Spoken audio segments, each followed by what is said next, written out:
اس کے بعد وہ سارا کام چھوڑ دے گی اور میرے ساتھ ایک اچھی زندگی گزارے گی۔ ہماری شادی کو 4 مہینے ہوئے تھے اور ان 4 مہینوں میں مجھے ایک بات کا احساس ہوا تھا کہ دوسری ایئر ہوسٹس اتنا زیادہ پیسہ نہیں کماتی ہیں اور نہ ہی اتنی لگژری لائف گزارتی ہیں جتنی کہ کشف گزار رہی تھی۔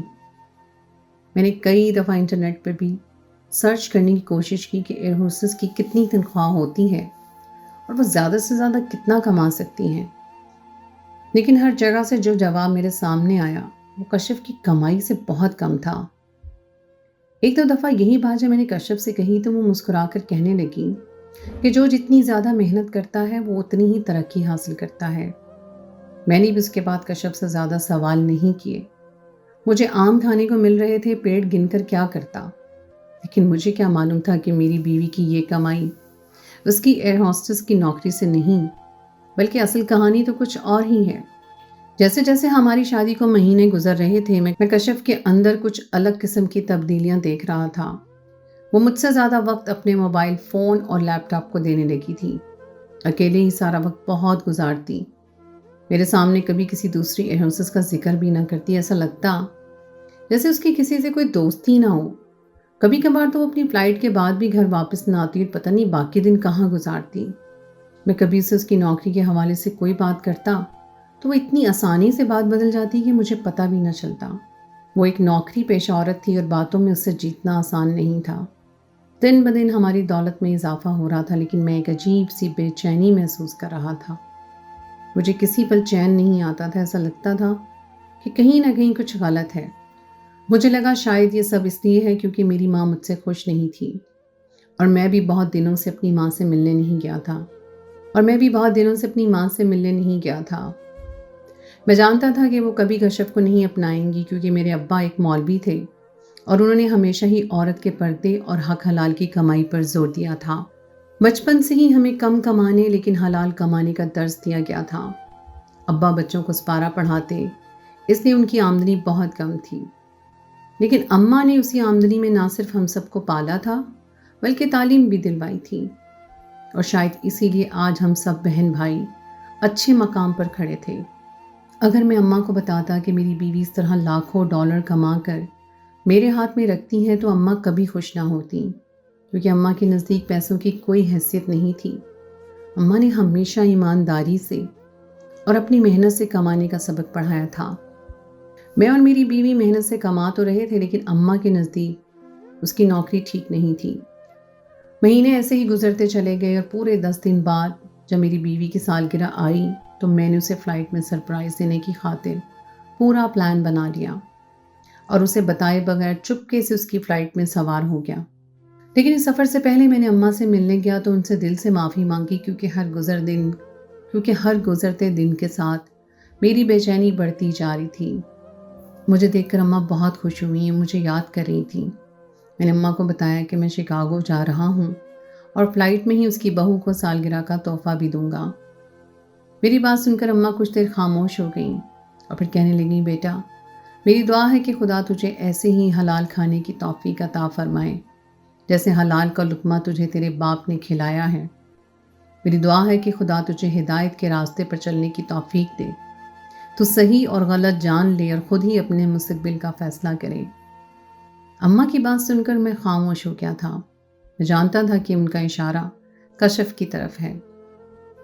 اماں سے مل کر میں فلائٹ میں سوار ہوا۔ کشف تو مجھے نہ ملی، لیکن جب مجھے کشف کے پاس پہنچایا گیا تو میرے قدموں تلے سے زمین نکل گئی۔ میری ماں کی دعا قبول ہو گئی تھی۔ وہ ایک ایسا سچ میرے سامنے نکل آیا جسے جان کر میری جان نکل گئی۔ میری بیوی کشف ایک ایئر ہوسٹس تھی، لیکن ساتھ ہی وہ ایک غلط کام بھی کر رہی تھی۔ میری بیوی ایک گرین کارڈ ہولڈر تھی اور چونکہ اس کی ماں شکاگو سے تھی اس لیے اس کا بچپن وہیں گزرا تھا اور اس کی کافی ساری دوستیں بھی وہیں موجود تھیں۔ کشف پاکستان کے چھوٹے علاقوں سے انٹرنیٹ کے ذریعے امیر اور معصوم لڑکوں کا انتخاب کرتی، اپنی شکاگو والی دوستوں کے ساتھ ان لڑکوں کی دوستی کرواتی اور پھر جب دوستی حد سے زیادہ آگے بڑھ جاتی تو انہیں شادی کی پیشکش کرتی۔ وہ لڑکے گرین کارڈ ہولڈر لڑکیوں سے شادی کے لیے دیوانے ہوتے اور بنا کچھ سوچے سمجھے کشف کے ذریعے شکاگو پہنچ جاتے۔ کشف اور اس کی دوستیں وہاں ان لڑکوں سے لاکھوں ڈالر وصول کرتی، انہیں شادی کے نام پر مہینہ بھر بیوقوف بناتی اور پھر شادی کے نام پر واپس پاکستان روانہ کر دیتی۔ وہ لڑکیاں محبت اور امریکن نیشنلٹی حاصل کرنے کے لیے اس قدر اندھے ہو جاتے کہ کشیپ اور اس کے دوستوں کی خوبصورتی سے متاثر ہو کر اپنا سب کچھ لٹانے پر تیار ہو جاتے۔ کشیپ آج تک نہ جانے کتنے لڑکوں کو بری طرح لوٹ چکی تھی۔ وہ اپنی خوبصورتی اور نوکری کا غلط استعمال کر رہی تھی۔ اپنی نوکری کی وجہ سے اس کے بڑے بڑے لوگوں سے تعلقات بن گئے تھے اور انہی تعلقات کا فائدہ اٹھا کر وہ ان لڑکوں کو آسانی سے شکاگو کا ویزا دلوا دیا کرتی تھی۔ وہ اکیلی نہیں تھی بلکہ اس کے ساتھ کچھ اور لوگ بھی شامل تھے، جن میں سے اکثر شکاگو میں اور کچھ پاکستان میں تھے۔ کشیپ اور اس کی دوستوں کے خلاف کسی نے کمپلین کی تھی اور سائبر کرائم میں ہونے والی کمپلین بھی اس کے خلاف تھی۔ کافی دنوں سے ان کے خلاف کارروائی کی جا رہی تھی اور اسے اس بات کی بھنک پڑ چکی تھی، اسی لیے وہ بہت پریشان تھی۔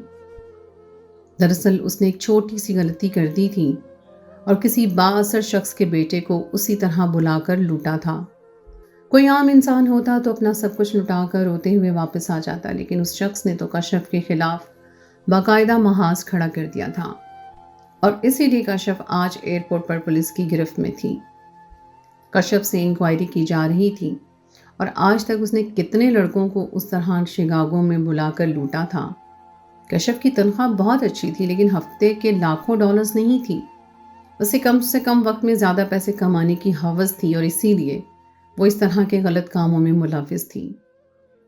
اسے مجھ سے سچ میں محبت تھی، اس لیے اس نے مجھ سے شادی کر لی تھی، ورنہ شاید میں بھی اس کا شکار ہوتا اور اپنا سب کچھ گنوا بیٹھتا۔ میرے اندر کی بے چینی دراصل حرام کمائی کی وجہ سے تھی، کیونکہ میں دوسروں سے لوٹے ہوئے پیسے پر عیاشی کر رہا تھا۔ زندگی بھر حلال کا لقمہ کھایا تھا، اسی لیے حرام کا لقمہ ہضم کرنا مشکل ہو گیا تھا۔ کشیپ کو پولیس والے گرفتار کر کے لے گئے تھے اور میں تنہا واپس لوٹ آیا تھا۔ میں نہیں جانتا تھا کہ اس پر کون سی دفعہ لگے گی اور وہ کتنا عرصہ شکاگو پولیس کے پاس رہے گی۔ اس کا گناہ چھوٹا ہے یا بڑا، میرے نزدیک وہ گناہ گار تھی۔ میری ماں کی دعائیں ہمیشہ قبول ہوتی تھیں اور اس دفعہ بھی ان کی دعا قبول ہو گئی تھی۔ میری آپ سب سے گزارش ہے کہ انٹرنیٹ پر ہونے والی دوستی کی وجہ سے کبھی کسی پر اندھا اعتماد نہ کریں۔ یہ دنیا اعتبار کے قابل نہیں، اگر اچھے لوگ ہیں تو برے لوگ بھی موجود ہیں۔ کشیپ جیسی لڑکیاں بھی موجود ہیں۔ میں نے کشیپ سے مکمل طور پر علیحدگی اختیار کر لی تھی کیونکہ میں اس کے ساتھ مزید اپنی زندگی نہیں گزارنا چاہتا تھا۔ آپ ہی بتائیے، کیا میرا فیصلہ ٹھیک تھا؟ کیا آپ کو بھی لگتا ہے کہ حلال کے لقمے میں اتنی طاقت ہوتی ہے کہ وہ حرام کے لقمے کا فرق بتا دیتا ہے؟ کامنٹ میں اپنی رائے کا اظہار ضرور کیجیے گا۔ تو دوستو، یہ تھی میری آج کی کہانی۔ امید ہے آپ کو آج کی کہانی پسند آئی ہوگی۔ کہانی اچھی لگے تو اس کو لائک ضرور کیجیے، اپنے دوستوں کے ساتھ شیئر کیجیے، اور اگر آپ نے ابھی تک میرے چینل کو سبسکرائب نہیں کیا تو اس کو فوراً سبسکرائب کر لیجیے۔ ساتھ ہی لگے بیل کے بٹن کو بھی پریس کر دیں تاکہ آپ کو میری آئندہ آنے والی کہانی کا نوٹیفیکیشن بر وقت مل سکے۔ اگلی کہانی تک کے لیے مجھے دیجیے اجازت۔ خدائے پیمان۔